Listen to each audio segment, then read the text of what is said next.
아직까지는 동성 간의 성관계로 전파된다는 것은 아니라고 보는 것이 맞겠습니다. 문제는 이 떨어진 딱지 자체도 전염력이 있기 때문에 주의를 하셔야 되겠습니다.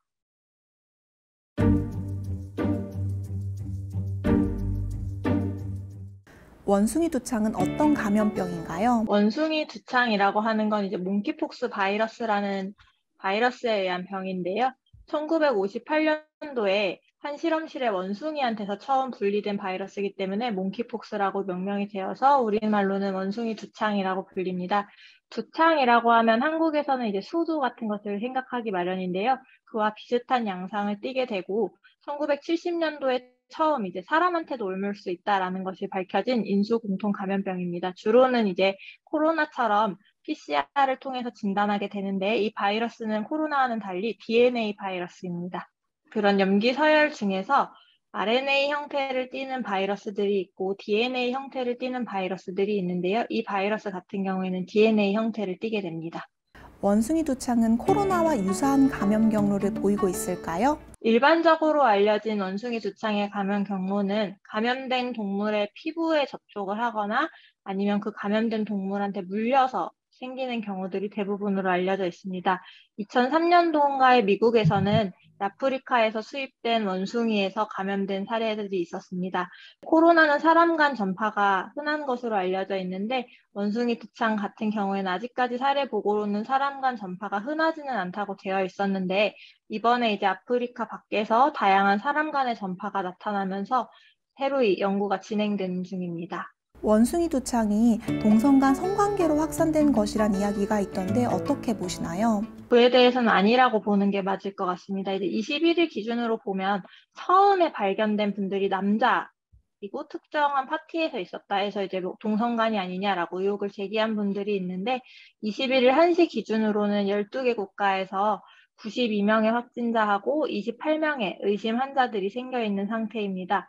성관계보다는 특징적인 피부병변, 이미 다들 사진으로 보셨겠지만 수포를 띠는 특징적인 피부병변에서 그 피부 병변하고 가피가 모두 전염력이 있기 때문에 피부 접촉을 통해서 접촉 원인을 주 원인으로 생각을 하고 있습니다. 그래서 다들 성관계가 아니냐라는 의심을 아마 해외에서도 제기했기 때문인지 UNAIDS 같은 경우에는 일부러 밀접한 신체 접촉만 있으면 굳이 성관계가 아니라도 다 전파가 가능한데 오히려 특정 집단에 대한 혐오를 불러일으킨다라는 발표를 낸 바가 있고 WHO에서도 피부나 그런 체액 같은 걸 주로 전파 경로를 따지지 정액이나 질액 같은 성관계 시에 나오는 분비물에서의 전파가 아직까지 알려진 바 없다라고 발표를 한 바 있습니다. 아직까지 경로가 더 밝혀져야겠지만 아직까지는 동성 간의 성관계로 전파된다는 것은 아니라고 보는 것이 맞겠습니다. 원숭이 두창이 국내에 유행할 가능성은 있나요?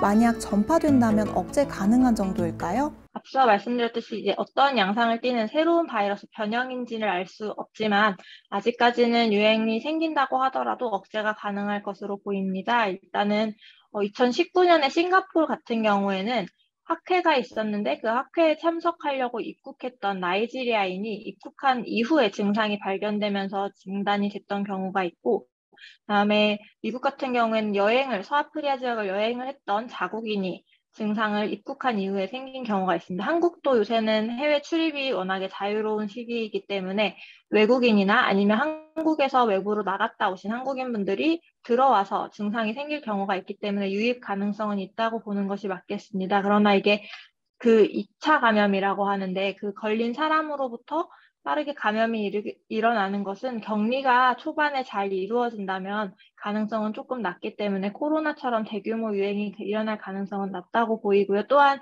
이게 아까 말씀드렸다시피 가피나 피부를 통한 접촉을 주 경로로 보기 때문에 아직까지 공기 전파에 근거는 없어서 대규모 유행이 발생할 가능성은 조금 낮을 것으로 보입니다. 다만 이제 앞서 얘기했듯이 두창이라고 하면 수두하고 비슷한 형태를 띠기 때문에 초기에 이제 수두로 오인함으로써 격리가 조금 지연되지 않을까 하는 걱정은 있습니다. 원숭이 두창 감염 시 증상을 자세히 말씀 부탁드립니다.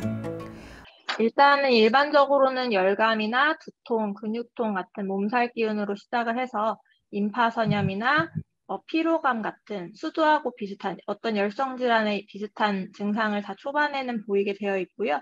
전신 질환이 나타난 다음에 한 1일에서 5일 정도 지나면 특징적인 피부 병변이 생깁니다. 우리 종창이라고 하는데 울퉁불퉁한 발진이 얼굴에서부터 생겨서 점점 다른 부위로 퍼지고 결국 전신에 발진이 생기게 됩니다.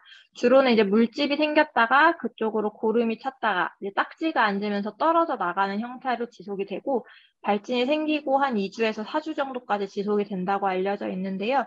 문제는 이 떨어진 딱지 자체도 전염력이 있기 때문에 주의를 하셔야 되겠습니다.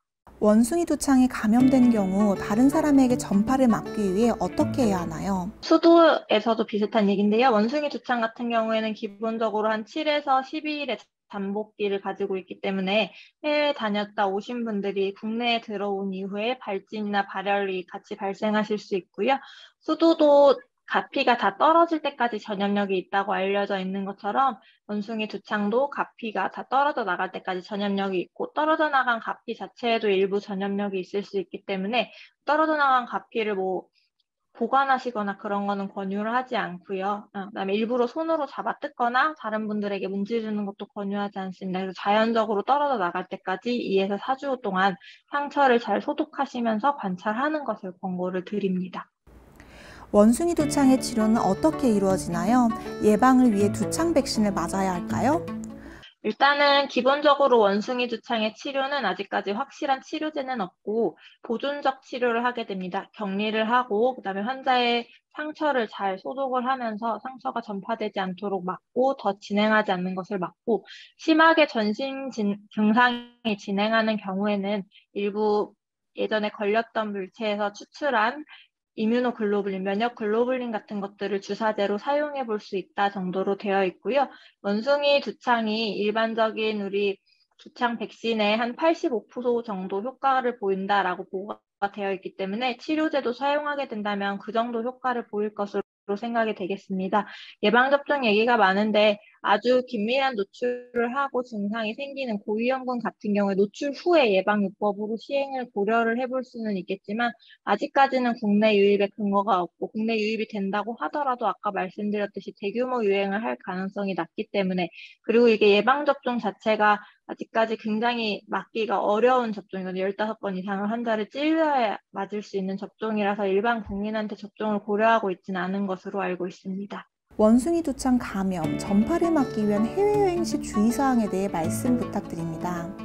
가장 중요한 것은 위험 지역을 여행하시거나 아니면 요새는 해외에 다른 위험 지역 아닌 곳에도 생겼었기 때문에 의심 증상이 있는 동물이나 사람하고 접촉하는 것을 피하는 것이 제일 중요하겠습니다. 가까이서 접촉하는 피부를 만진다든지 아니면 동물의 털을 만진다든지 이런 것들은 피해 주시는 것이 좋겠고 불가피하게 그런 상황이 생길 수밖에 없다면 하기 전후에 손위생을 철저히 해주시고 그다음에 의심하는 사람이 있다고 주변에 있다고 하면 바로 격리를 할 수 있고 진료를 할 수 있도록 권고를 해주는 것이 중요하겠습니다. 그래서 개인적으로는 접촉을 최대한 피하시고 손위생을 철저히 하고 본인이 증상이 생겼을 때 빨리 병원에 방문하시는 것이 제일 중요한 방법이겠습니다.